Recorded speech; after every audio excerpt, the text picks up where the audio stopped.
சிலர் உள்ளார விளையாடிட்டே இருக்காங்க. இந்த உள்ளார விளையாடுறவங்க கூட சில சமயம் வந்து தப்பிச்சிருவாங்க. ஏன்னா சின்ன கேபிட்டல் வச்சுட்டு அப்படியே வருவாங்க. ஒரு 5 லட்சம் அப்படியே போடுவோம், வந்தால் வரட்டும் வராட்டி போட்டோம் அப்படின்னு நினைப்பாங்க.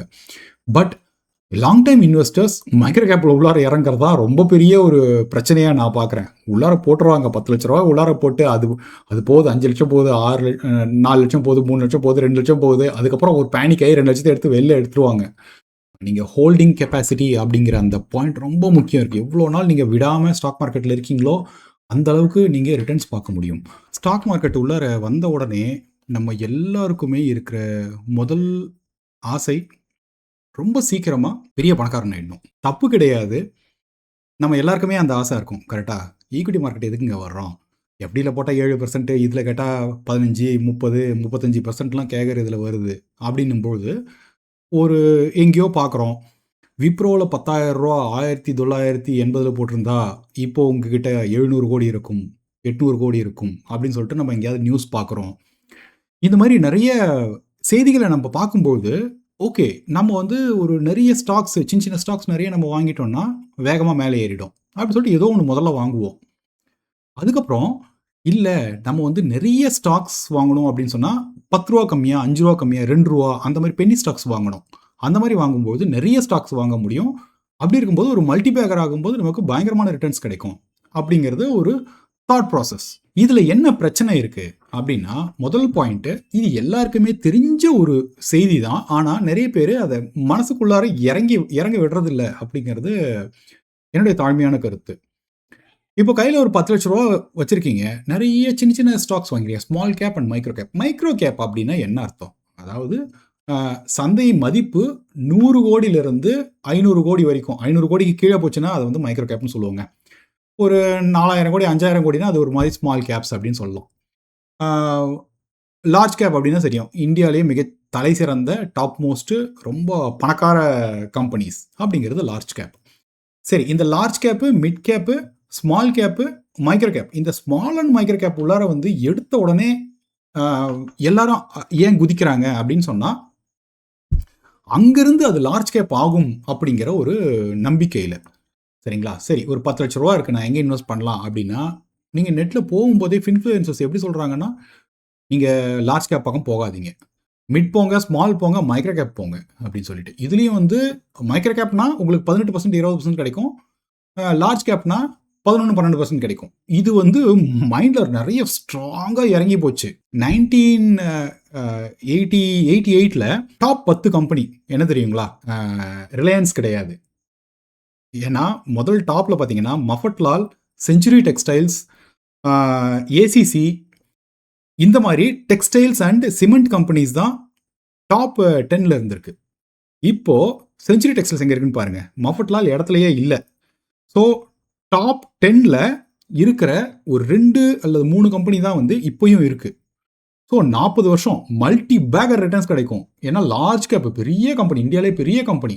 நீங்கள் 10 வாங்கியிருந்தீங்க அப்படின்னாலும் கூட அதில் 7 8 கவுந்து போயிருக்கும். அப்படி இருக்கும் பொழுது நம்ம வாங்குற இந்த ஸ்மால் மைக்ரோ கேப்போட மார்டாலிட்டி ரேட் பார்த்தீங்கன்னா 10 கம்பெனியில் கிட்டத்தட்ட 9 கம்பெனி காலி ஆயிரும். அப்புறம் நம்ம என்ன நம்பிக்கையில் எடுத்த உடனே மைக்ரோ கேப் நம்ம வாங்குறோம், இல்லை ஸ்மால் கேப் வாங்குறோம்? வாலட்டிலிட்டி நிறைய இருக்கும் அப்படின்னு சொல்லிட்டு எல்லாரும் சொல்லுவாங்க. அது அவங்களுக்கும் நான் எனக்கு தெரியும் அப்படின்னுவாங்க. ஆனால் அந்த சுழல் உள்ளார இருக்கும் பொழுது தான் 10 லட்ச ரூபா உள்ளார போட்டிருக்கீங்க, 10 லட்சத்திலிருந்து 5 லட்சம் அது குறையுது அப்படின்னு சொல்லும் பொழுது 5 லட்சத்திலிருந்து 10 லட்சம் போகணும்னா உங்களுடைய போர்ட்ஃபோலியோ டபுள் அடிக்கணும். 70% கீழே இறங்குது. 10 லட்சத்திலிருந்து 3 லட்சம் போகுது. 3 லட்சத்திலிருந்து 10 லட்சத்தை நீங்கள் வந்து பக்கத்தில் வரணும் அப்படின்னாலே கிட்டத்தட்ட அங்கிருந்து நீங்கள் 3 மடங்கு 3.5 மடங்கு நீங்கள் குதிச்சிங்கன்னா தான் அந்த இடத்துக்கு வர முடியும். ஸோ நீங்கள் இப்போ மார்க்கெட்டுக்குள்ளார வர்றீங்க, 60% போர்ட்ஃபோலியோ கீழே இறங்குது, 70% கீழே இறங்குது. 3 வருஷம் கழிச்சு, இல்லை 4 வருஷம் கழிச்சு அந்த இடத்துக்கு ரீச் ஆகுமா அப்படிங்கிற ஒரு கிளாரிட்டியும் கிடையாது. கிட்டத்தட்ட 7 வருஷம் 8 வருஷம் நீங்கள் போட்ட பைசாவை திரும்ப மீட்கிறதுக்கே உங்களுக்கு டைம் எடுக்கும். இது எல்லாரும் இந்த மாதிரி வெயிட் பண்ணுறாங்கன்னு நீங்கள் நினைக்கிறீங்களா? இல்லை, யாருமே வெயிட் பண்ணுறதில்ல. ராகேஷ் ஜுன்ஜுன்வாலா வந்து டைட்டனை ரொம்ப சின்ன கம்பெனியாக இருக்கும்போது 30 ரூபா வாங்கினார், 40 ரூபா வாங்குறாருன்னு சொல்லிட்டு நம்ம கேட்குறோம். ஆனால் அவங்களுடைய மைண்ட் செட் கம்ப்ளீட்டாக வேறங்க. மோஸ்ட்லி ரொம்ப ஹெச்என்ஐஸ் தான் இந்த மாதிரியான அதிகபட்ச ரிட்டர்ன்ஸ் எடுக்கணும் அப்படிங்கிற ஒரு ஒரு தாட்ல வந்து உள்ளார வருவாங்க. அவங்களால அதை அஃபோர்ட் பண்ண முடியும். கையில் 100 கோடி வச்சிருக்கான் அப்படின்னு சொன்னா, அவன் ஒரு 10 கோடி மைக்ரோ கேப் தாராளமா வாங்கலாம். இல்ல 50 கோடி கூட அவன் மைக்ரோ கேப் வாங்கலாம். நாளைக்கு 70% கீழே இறங்கும்போது அவனுக்கு எதுவுமே ஆகப் போறது கிடையாது. விஜய் கேடியாவோட போர்ட்ஃபோலியோ 4000 கோடி இருக்கு. அவர் என்ன வேணாலும் பண்ணலாம். சரிங்களா? 70% கீழே போச்சுன்னாலும் 1000 கோடி கையில இருக்கும் அவருக்கு. ஸோ நம்ம நம்ம என்ன பண்ணுவோம்? ஸோ இந்த வாலட்டிலிட்டிய ரொம்ப அவங்க ஈஸியா இன்வெஸ்டர்ஸ் எடுத்துக்கிறாங்க அப்படிங்கிறது ரொம்ப கிளியரா எனக்கு தெரியுது. எப்போ மைக்ரோ கேப் வாங்கணும் அப்படின்னு சொன்னா, நீங்க மார்க்கெட்குள்ளார வந்து ஒரு ஒரு 8 வருஷம், 10 வருஷம் ஆகட்டும். ஆனதுக்கு அப்புறமா பிளஸ் உங்ககிட்ட போர்ட்ஃபோலியோ 1 கோடி, 1.5 கோடின்னு சொல்லிட்டு போனதுக்கு அப்புறமா நீங்க மைக்ரோ கேப் பத்தி யோசிக்கலாம். மைக்ரோ கேப் வந்து நீங்க வாங்காமயே இருக்கலாம். வாங்காமயே நீங்க ரொம்ப பெரிய பணக்காரனாக ஆக முடியும். பட் பட் நீங்க இந்த இந்த முக்கியமான இந்த ஃபர்ஸ்ட் 6, 7 இயர்ஸ் அந்த காம்பவுண்டிங் பெனிஃபிட்டை நீங்க விட்டுட்டீங்க அப்படின்னு சொன்னா, தப்பான டிசிஷன் எடுத்தீங்கன்னா, 60% போர்ட்ஃபோலியோ நீங்க கீழே இறங்கும் பொழுது, ட்ரா டவுன் ஆகும்பொழுது, அதே வேகத்துல திரும்ப அடுத்த வருஷம் போயிரும் அப்படிங்கிறது தான் கோவிட்ல இருந்து இதுவரைக்கும் நடந்த ஒரு விஷயம். சரிங்களா? இப்போ 2 வருஷமா மார்க்கெட் பெருசா நகரல அப்படின்னாலும், நம்ம மிகப்பெரிய சரிவைலாம் நம்ம இன்னும் பார்க்கல. 17, 18% தாங்க விழுந்திருக்கு. நம்ம யுக்ரைன் போர் அப்பயும் சரி, இப்பயும் சரி 17, 18% தான் கீழே விழுந்திருக்கு. So small and micro gap இன்னமும் மிகப்பெரிய ட்ராடவுன் இன்னும் அது பார்க்கலை. சரி, நீங்க ஸ்மால் மைக்ரோ கேப்ஸ் வாங்கக்கூடாதா அப்படின்னா தாராளமாக வாங்கலாம். ஆனா அந்த கம்பெனி பத்தி ரொம்ப ரொம்ப கிளியரா உங்களுக்கு தெரியணும். ரொம்ப கிளியரா தெரியணும். அது 70% விழும்போது நீங்க தைரியமா அதை வாங்க முடியுமா? உங்களால அனலைஸ் பண்ண முடியுதா? அதோட பேலன்ஸ் ஷீட் உங்களால படிக்க முடியுதா? ஏன் அதை நீங்க வாங்குறீங்க? நெரேட்டிவ்க்காக வாங்குறீங்களா? யாரோ எங்கேயோ சொன்னா அப்படிங்கிறத நெரேட்டிவ்க்காக நீங்க வாங்குறீங்களா? அப்படி இருக்கும்போது நீங்க கம்ப்ளீட்டா உங்களுடைய வெல்த் கிரியேஷன் ஜேர்னில பெரிய பிரச்சனைய நீங்க வந்து சந்திக்க போறீங்க அப்படிங்கிறது தான் புரிஞ்சுக்கோங்க. ஸோ இனிஷியலா நான் புதுசா ஆரம்பிக்கும்போது நான் என்ன பண்ணலாம் அப்படின்னும்போது, அதனால தான் நெறைய பேர் சொல்றது, ஃபர்ஸ்ட் நீங்க மியூச்சுவல் ஃபண்ட்ல ஆரம்பிங்க. தயவுசெய்து மியூச்சுவல் ஃபண்ட் இல்லாம டைரக்ட் ஸ்டாக்ஸ் உள்ளார வந்தீங்கன்னா, இந்த காலகட்டத்திலே ரொம்ப ரொம்ப சிரமம். ஏன்னா, நரேஷன் நெறைய ஓடுது. அடுத்தது சோலார் தான், ஈவி தான் அப்படின்னுவாங்க. இப்ப ரிலையன்ஸோட ஏஜிஎம் நீங்க பார்த்தீங்களான்னு தெரியல. சோலார் உள்ளார இறங்க போறோம் அப்படின்றாங்க. அவ்வளோதான். சின்ன சின்ன சின்ன குப்பை கம்பெனிக்கெல்லாம் ஏகப்பட்ட வேல்யூவேஷன் கொடுத்து எங்கேயோ தூக்கி வச்சிருக்கோம். நம்ம மோட்டர்னு நம்ம நினைக்கிறோம். வேற எந்த கம்பெனியும் இல்லைன்னு நினைக்கிறோம். அப்படியே ஒரே அடி போட்டு மிதிச்சு விட்டுருவாங்க. நீங்க இந்த ஈவி கம்பெனியே 2 வருஷத்துக்கு முன்னாடி இல்ல 3 வருஷத்துக்கு முன்னாடி ஓலா எலக்ட்ரிக் எவ்வளவு பெரிய அவன் தான் டாமினன்ட் பிளேயர், வேற யாருமே இல்ல அப்படின்னு நம்ம நினைச்சோம். ஸோ ரொம்ப அகலக்கால் வச்சாங்க. பேட் சர்வீசஸ் பிளஸ் இப்போ ஸ்டாக் பிரைஸ் எவ்வளோ கீழே விழுந்திருக்குன்னு உங்களுக்கு தெரியும். 60, 70% கீழே விழுந்து போச்சு. கரெக்டாக இந்த டைம் பாருங்க, எல்லாம் ஏத்தர், டிவிஎஸ் எல்லாரும் மார்க்கெட்டை பிடிச்சிட்டாங்க. பஜாஜும் எலக்ட்ரிக்ல இருக்கு. இப்போ நீங்க ஆட்டோமொபைல் செக்டரை நீங்க திரும்பி இப்போ எடுத்து பார்த்தீங்கன்னா, ஓலா திரும்ப வர முடியும்னு நீங்க நினைக்கிறீங்களா? ரொம்ப ரொம்ப ரொம்ப சிரமம். மிகப்பெரிய டர்ன் அரவுண்ட். அந்த டர்ன் அரவுண்ட் நடக்குமா அப்படிங்கிறதும் யாருக்குமே தெரியாது. Same case even with Vodafone. இருக்கிறது 2 பிளேயர் தான் டெலிகாம்ல. Bharti and Bharti Airtel and Jio. So Vodafone வருமா? 3வது பிளேயர். அவங்களே அவ்வளோ கஷ்டப்படுறாங்க. ஸோ இந்த micro cap and small cap அப்படின்னும்பொழுது ரொம்ப ரொம்ப ரொம்ப கஷ்டமான ஒரு விஷயம். நீங்க மிகப்பெரிய ஒரு ஒரு வலையை எடுத்துட்டு போயிட்டு நான் போடுவேன். அதுக்கு ஏகப்பட்ட மீன் கிடைக்கும். ஒரு 100 மீன் நான் எடுத்தேன்னா அதில் வந்து ஒரு 2 ஸ்டாக் வந்து படுபயங்கரமான ஒரு மல்டிபேக்கர் ஆயிரும் அப்படின்னு நீங்க நினைக்கலாம். ஆனா அது அவ்வளவு ஈஸியான ஒரு விஷயம் கிடையாது. முதல்ல உள்ளார வர்றீங்கன்னா மியூச்சுவல் ஃபண்ட் ஆரம்பிங்க. உங்களுக்கு தெரியலன்னா ஒரு நல்ல அட்வைசரை போய் பாருங்க. மியூச்சுவல் ஃபண்டில் ஸ்லோவாக ஆரம்பிங்க. 30 லட்சம், 40 லட்சம், 50 லட்சம் வரட்டும். அதுக்கப்புறம் யோசிங்க. ஒரு 1 லட்சம் ஸ்டாக் வாங்கலாம். வாங்கிக்கோங்க. உங்களோட இஷ்டத்துக்கு வாங்கிக்கோங்க.